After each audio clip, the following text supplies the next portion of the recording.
Selamat sore, jumpa lagi dengan saya Evika BR Brubarus ya.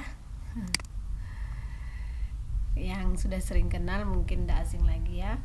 Nah, materi kita hari ini tentang sekretaris profesional yang berorientasi global. Nah, kenapa kita harus berbicara tentang orientasi global?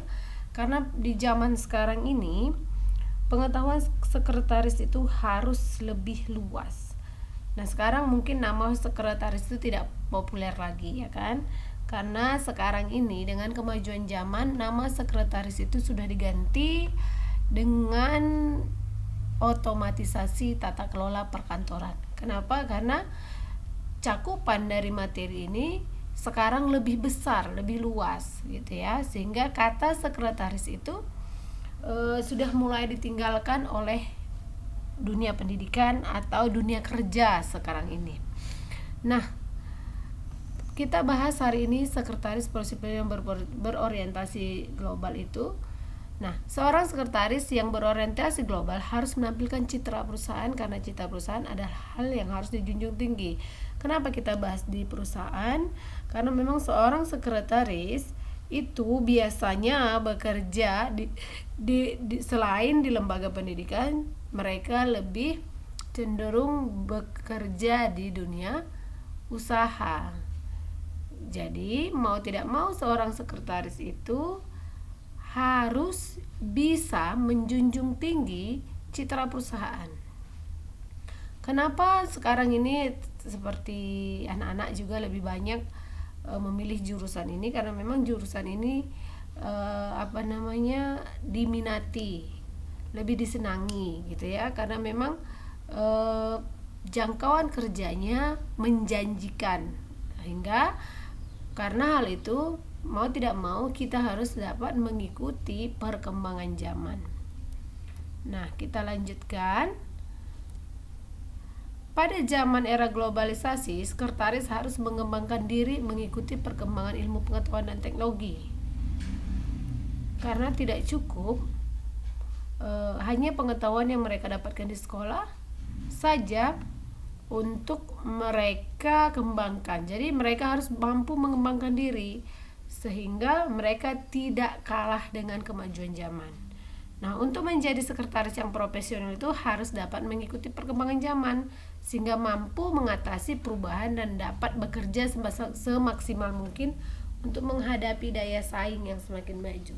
Pertumbuhan penduduk juga sebagai salah satu persaingan yang ketat. Jadi mau tidak mau seorang sekretaris atau administrator itu mampu mengembangkan dirinya sehingga mereka mampu bersaing dengan jurusan-jurusan lainnya gitu ya. Nah, kita lanjut. Pengetahuan dan wawasan yang harus diketahui oleh seorang sekretaris itu, yang pertama, dia harus memiliki pengetahuan akan bidang usaha tempat kita bekerja. Jadi di mana kita bekerja, kita harus tahu seluk-beluk usaha itu apa yang diproduksinya dan seterusnya ya. Kemudian pengetahuan akan produk dari perusahaan ini juga harus. Kenapa? Karena memang perpanjangan tangan dari sebuah perusahaan itu adalah seorang sekretaris. Kita lanjutkan, pengetahuan akan rekanan bisnis pimpinan. Nah, ini juga perlu, ini sangat perlu bahkan. Kenapa? Karena dengan kita pahami siapa saja rekan bisnis pimpinan, maka secara otomatis usaha tempat kita bekerja itu akan semakin berkembang. Nah, kemudian pengetahuan akan pesaing dari perusahaan. Ini juga harus ya, karena ini paling utama juga. Karena apa? Kalau kita paham siapa pesaing kita, maka kita mampu bersaing dengan sehat. Nah, kita lanjutkan berikutnya, yaitu di samping kecerdasan intelektual, seorang sekretaris juga memperhatikan kecerdasan logika dalam emosinya. Yang pertama, sekretaris itu harus mampu bekerja secara profesional di lingkungan kerja yang nyaman. Nah, itu ya, mampu menghandle emosinya ya, itu maksudnya. Jadi dia mampu bekerja secara profesional, tidak berpedoman pada oh dia teman saya jadi harus saya begini, enggak bisa. Dia harus profesional. Kemudian mampu menggunakan emosi secara efektif untuk mencapai tujuan. Nah, seberapa kesal pun kita pada seseorang atau rekan kerja kita harus mampu mengendalikan emosi. Ingat, suasana hati itu tidak bisa dibawakan ke dalam pekerjaan gitu ya. Kalaupun kita emosi, kesal dan seterusnya, nah itu harus dikesampingkan. Kita harus mampu. Itulah kecerdasan logika di dalam emosi seorang sekretaris. Kemudian memahami emosi orang lain. Nah, ini juga sangat penting. Kita mampu memahami emosi orang lain. Apakah orang lain itu orang teman kita bekerja itu lagi kesal atau lagi sedih atau lagi apapun. Jadi kita harus memahaminya sehingga ketika saat kita perlu pun kita tidak terganggu begitu ya. Kemudian kita lanjutkan lagi, yaitu seorang sekretaris harus mempunyai kemampuan juga dalam mengembangkan skill di dalam hubungannya dengan masyarakat atau hubungannya dengan relasinya. Yang pertama, sekretaris itu harus mampu membentuk teamwork. Artinya apa? Dia bisa atau mampu bekerja sama di dalam satu tim dan tidak menganggap dirinya lebih hebat dan tidak meremehkan orang lain. Nah, itu yang dimaksud dengan teamwork. Jadi dia mampu bekerja sama dengan siapapun di dalam lingkungan pekerjaan. Yang kedua, seorang sekretaris juga harus memiliki pemikiran yang positif.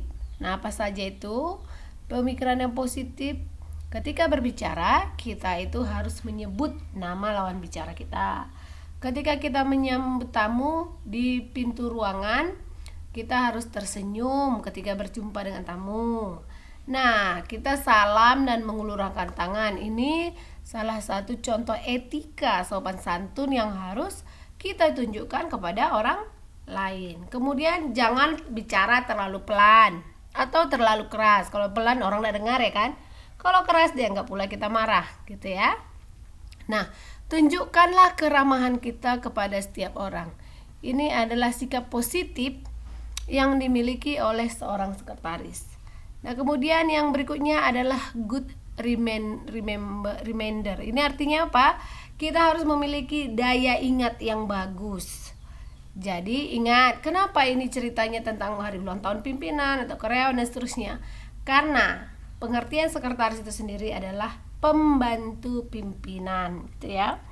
Jadi mau tidak mau kita sebagai seorang sekretaris harus memiliki daya ingat yang tinggi, gitu, sehingga kita mampu mengingat semua apa saja, baik itu tentang pimpinan maupun karyawan ataupun rekan bisnis kita.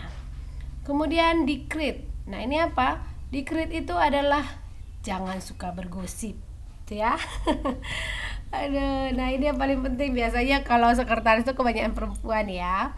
Nah, ini paling sering. Nah, ini harus kita mampu hindari.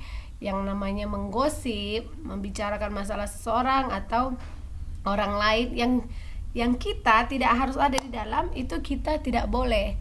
Jadi ini harus, ini mampu mengunci mulut itu sebenarnya ada. Jadi kita mampu menguasai diri kita sendiri sehingga orang lain pun akan senang dengan kita. Nah, kemudian yang terakhir itu tactful. Tactful itu apa? Dia mampu bijaksana dan berhati-hati dalam memilih kata saat berkomentar, ya. Jadi kita itu jangan sembarang berkomentar atau berkata-kata kepada siapapun yang ada di tempat kita bekerja. Nah, ini kesimpulannya ya. Seorang sekretaris itu memiliki kemampuan dan keterampilan. Yang pertama itu keterampilan dari bidang teknis, kemudian yang di bidang ini ya, yang di bidang teknis itu berarti maksudnya ini keterampilan memang yang harus seorang sekretaris tahu, yaitu komputer itu wajib. Kemudian bahasa Inggris ini wajib juga. Shorthand ini adalah eh, stenografi, tulisan stenografi. Ini biasanya kenapa? Karena memang seorang sekretaris itu menjaga kerahasiaan, jadi lebih efektif menggunakan shorthand atau stenografi sehingga tidak ada yang tahu. Kemudian mampu memfiling atau mengarsipkan surat-surat atau dokumen. Nah, itulah kemampuan keterampilan yang harus dimiliki oleh seorang sekretaris. Kemudian kemampuan berkomunikasi dan berinteraksi, oleh karena tugas seorang sekretaris itu sangat berhubungan dengan orang lain gitu ya. Jadi kita itu sebagai seorang sekretaris harus mampu beradaptasi dengan siapa saja, orang yang memiliki latar belakang yang berbeda, status sosial berbeda, kepentingan berbeda, kedudukan yang berbeda. Maka walaupun semuanya itu berbeda, maka kita seorang sekretaris tidak boleh atau kita diharapkan mampu untuk memahami setiap individu. Kemudian keterampilan. Nah, ini keterampilan ini paling penting ya. Karena apa? Karena memang seorang sekretaris akan menghadapi mesin-mesin kantor seperti printer, fotokopi, scanner, mesin fax. Nah, ini semua akan kita gunakan dalam menunjang kegiatan kita sebagai seorang sekretaris atau administrator gitu ya. Nah, dari pemaparan materi kita hari ini, kira-kira yang memilih jurusan ini merasa senangkah atau merasa sedih atau merasa salah jurusan atau gimana? Nah, kenapa? Karena memang jurusan ini banyak skill yang harus kita miliki gitu ya, di luar keterampilan sebagai seorang sekretaris. Keterampilan khusus sebagai seorang sekretaris itu adalah mengarsip gitu. Nah, di luar itu ya memang kita mau tidak mau harus memiliki keterampilan secara pribadi kita sendiri dan keterampilan secara berkomunikasi dengan orang lain. Begitu ya. Demikian materi kita hari ini. Terima kasih ya. Kira-kira diharapkan sudah paham gitu ya. Nah, sampai di sini. Terima kasih dan selamat sore.